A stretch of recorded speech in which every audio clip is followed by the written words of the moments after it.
There's only 2 more weeks till our first market, and honestly, I don't even know, other than radishes, what we're going to be bringing to that first market.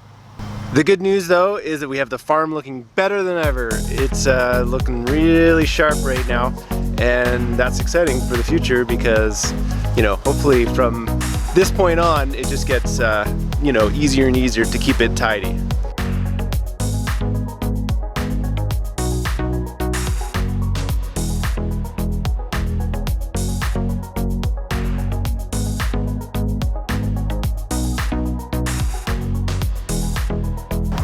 How are you feeling about everything? At this point, I've given up on being on schedule for our first market. Things are just gonna have to be the chaos that they are. We will not have a washing station. We will not have a walk-in cooler, but I'm gonna spend this next 2 weeks organizing what our market stand's gonna look like. I'm gonna buy our marketing supplies, like our business cards and our banners, and design some sort of display. So we'll have that, but first market we're gonna be washing in the kitchen sink and plugging in our second fridge to store things for the market, and basically just harvesting not as much as we were hoping because we just aren't gonna have the facilities to deal with it. You know what it sounds like to me? Marketing supplies, spend more money. Oh yeah, we're only halfway through on the money spending. There's like a ton of like farm equipment that I want to buy still, and we need to buy all the post-harvest type stuff. Like I need totes, I need harvest knives, I need the walk-in cooler, that's gonna be crazy expensive. I need everything. You know, seeds was nothing. Now is the real money spending time, unfortunately. We're gonna have lots of eggplants for us, because no one wanted to buy them, but we love eggplants, so we'll just eat baba ganoush all day, every day. Yeah, no hardship. Yeah. People were definitely more interested in peppers though. Yeah, we've sold out of like half of the hot peppers that I grew. Like they sold out super fast, and we sold out of the red bell pepper. I definitely learned people weren't as excited about purple bell peppers and long, skinny, shepherd style peppers as I was. So I know what to do next year. They want the stuff that they get at the grocery store. Yeah, yes and no.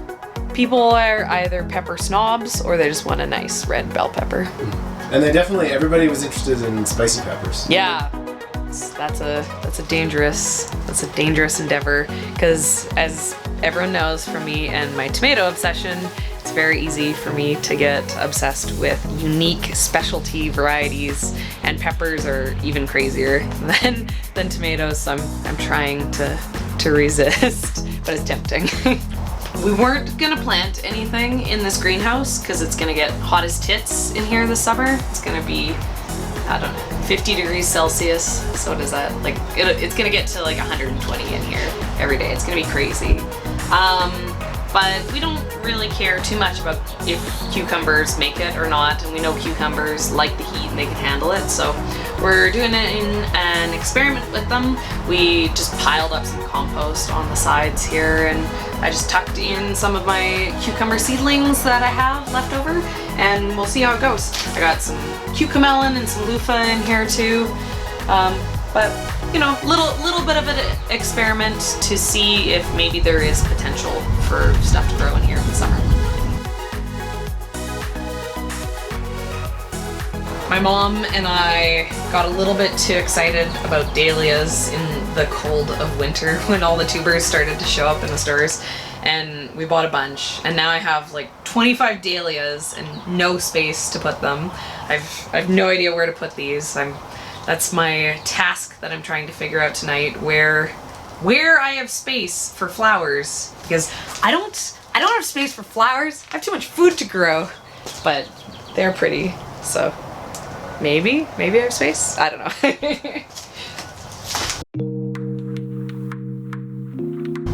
Speaking of flowers though, I'm super excited about this garden. This is my only flowers. This is annual flowers. They're not going to be for cutting. This is just for being pretty. So I'm excited because it's going to be kind of this mounding thing that I'll be able to see from the kitchen, hopefully.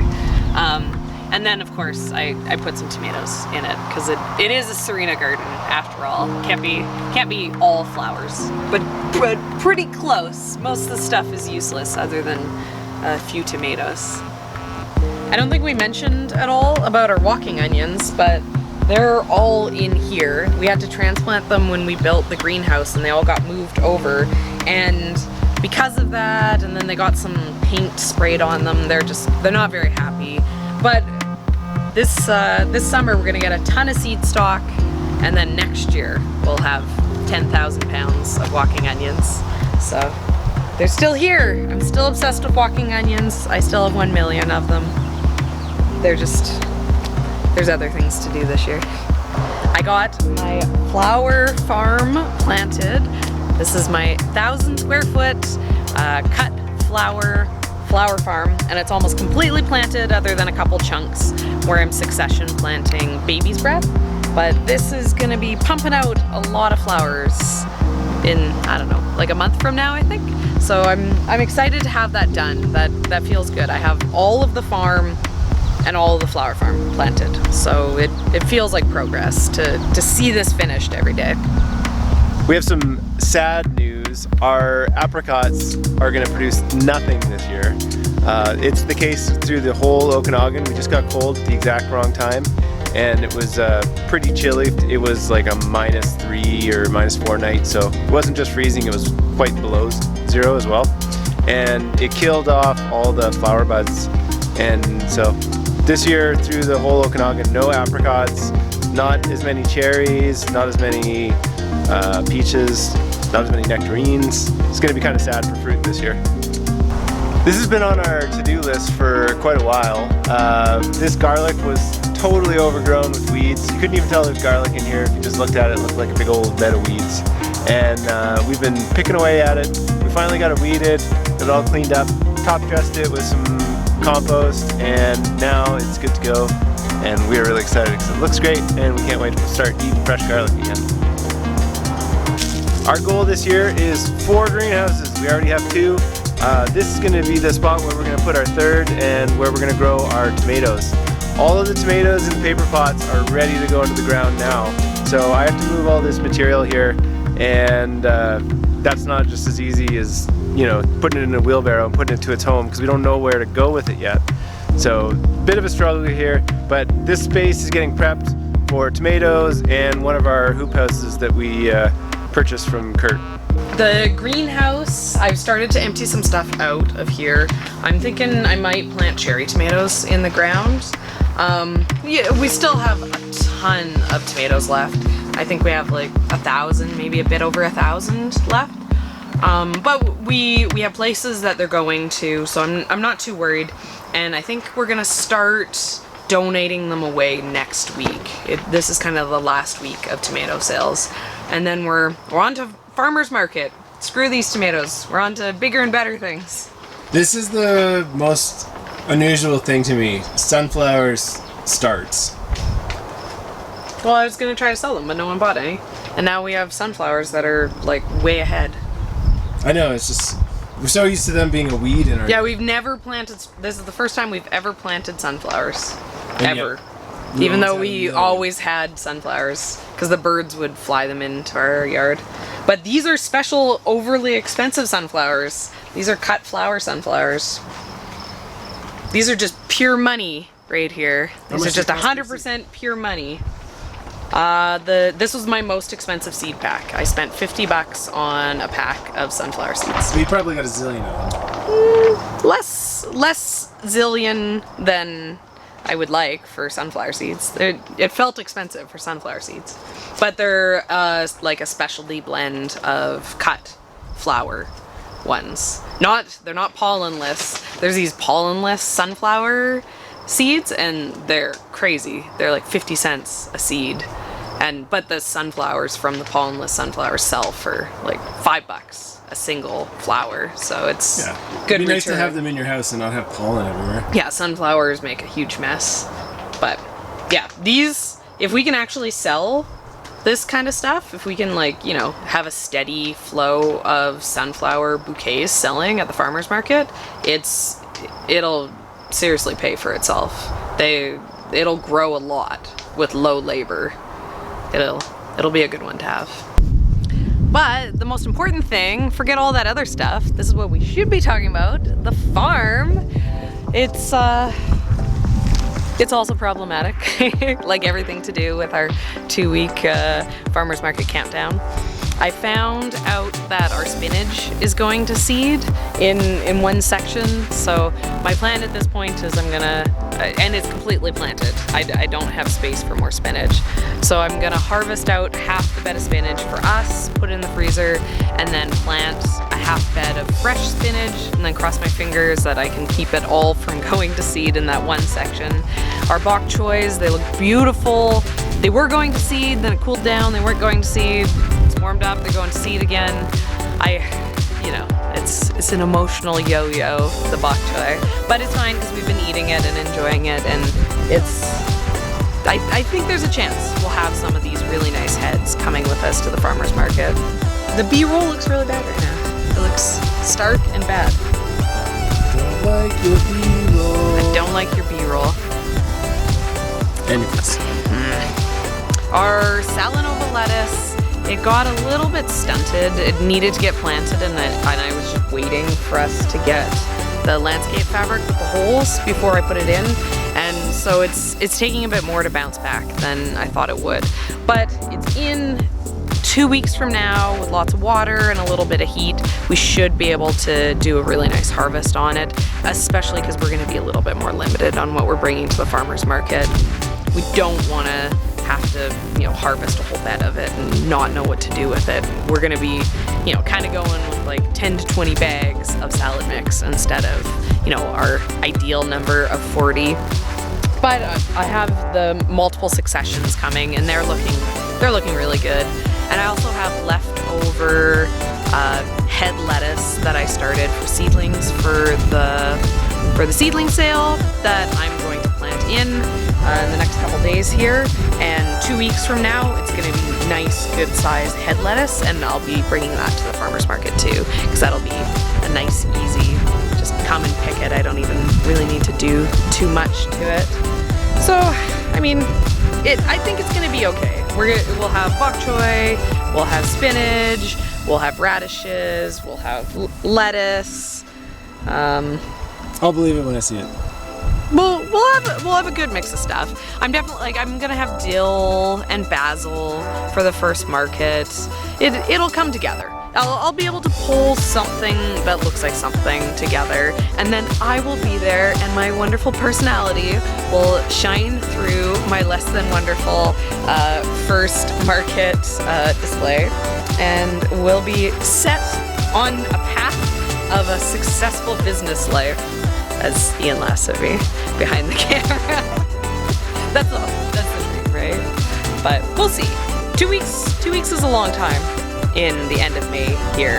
A lot of growth can happen. Yeah, if it's warm. Yeah, like our beets went crazy. We could be going to the farmer's market with baby beets for our first market, and you know, and we'll do super well. It's just hard to say what it's gonna be at this point, because it's still just so unorganized. And yeah, it'll come together. I have faith. I have faith. This is the future home for our wash station. Just gonna be a very simple lean-to type shed with 2 side walls, and the rest will be open, and then I'll have some sinks inside. Anyone who's been following our videos will know that I haven't actually done anything on this in like 10 days or something. I got these posts up, and then it's literally, I don't even think I've walked over here in that time, because we've just been off on other projects. But it's like sitting here in a state where it's ready to start getting pieced together, and I'm going to be excited to have more shady spots. This whole property is so wide open, so we're definitely stoked to have more shade in the area. But for now, it's just 6 posts and a bunch of tripping hazards. Oh, you want to see the walk-in cooler? I've been working hard at that. You have to use your imagination a bit, but imagine that this is beautiful walk-in cooler, you know, basically from here all the way, you know, somewhere over here, kind of that space. Nice and sizable. Yeah, it's gonna be amazing.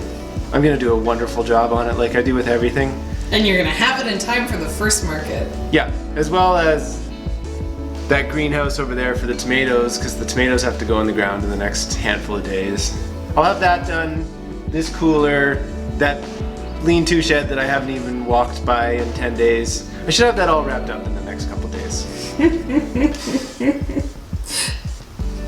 Not actually.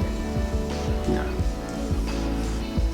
One thing that is pretty exciting is with this nursery sale, you know, we're not making the total number of sales that maybe we'd want to. We haven't been pushing for it with the advertising, but the average sale like number is kind of between 40 and 50 bucks. You know, that's not an uncommon number. We've sold up to like $80 to a single person.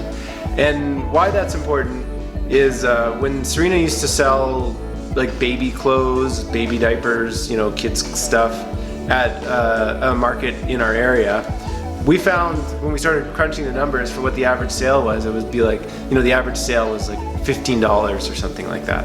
And you just, when each customer took 10 minutes and then, you know, you waited a few minutes till you got your next customer, you just couldn't physically be there for enough time to make the kind of money that you needed to get any sort of return on all the investment and the time that you put into it. And seeing sales that are, you know, more sizable than just, you know, like all of our neighbors in the area sell eggs, and it's $5 for a dozen out here, free range eggs, just because we're in like a little agricultural area of town. So people drive through and they look and they go to their like people that they know have eggs, and then there's $5, right? But how many packs of eggs does it take to make any sort of substantial amount of money, right? Tons and tons of these.